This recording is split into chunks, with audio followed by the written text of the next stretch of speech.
Hello বন্ধুরা, নতুন একটা ভিডিওতে তোমাদেরকে স্বাগতম। পরিণীতা ধারাবাহিকের আরও একটি নতুন পর্বে দেখা যায় যে শিরিন রায়ানকে ফোনে না পেয়ে সোজা বাড়ি থেকে খোঁজ নিয়ে চলে আসে সেই হোটেলে। আর পারুল রায়ান একসাথে শুয়ে রয়েছে দেখে শিরিন রেগে যায় আর বলে, আমি তোকে এত ভালোবাসি আর তুই আমাকে এভাবে ঠকাতে পারলি। এই বলে রেগে বের হয়ে চলে আসে শিরিন। এদিকে পারুল রায়ান রেডি হয়ে বাড়িতে চলে এসেছে আর দাদুকে সবটা বলে যে তপনের ছেলের বউ ছাড়া আর কেউ বেঁচে নেই।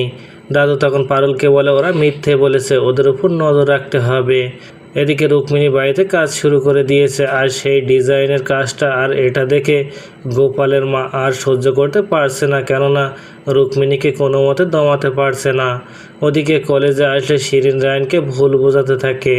পারুল নিজের স্বার্থের জন্য তার সাথে রয়েছে আর শিরিন তাকে অনেক ভালোবাসে। প্রথমে শিরিনের কথাগুলো সব মেনে নেয় আর শিরিনের কথা মতো পারুলকে ডিভোর্স দিতে রাজিও হয়ে যায়।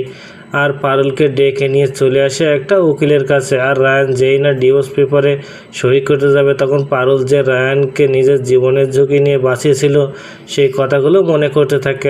আর পারুলকে যে রায়ান এখনও মনে মনে অনেক ভালোবেসে ফেলেছে সেটা বুঝতে পেরে যেই না ডিভোর্স পেপারে সই করতে যাবে তখন রায়ান সেই ডিভোর্স পেপার ছিঁড়ে ফেলে আর সেটাকে ছুঁড়ে মারে শিরিনের মুখে।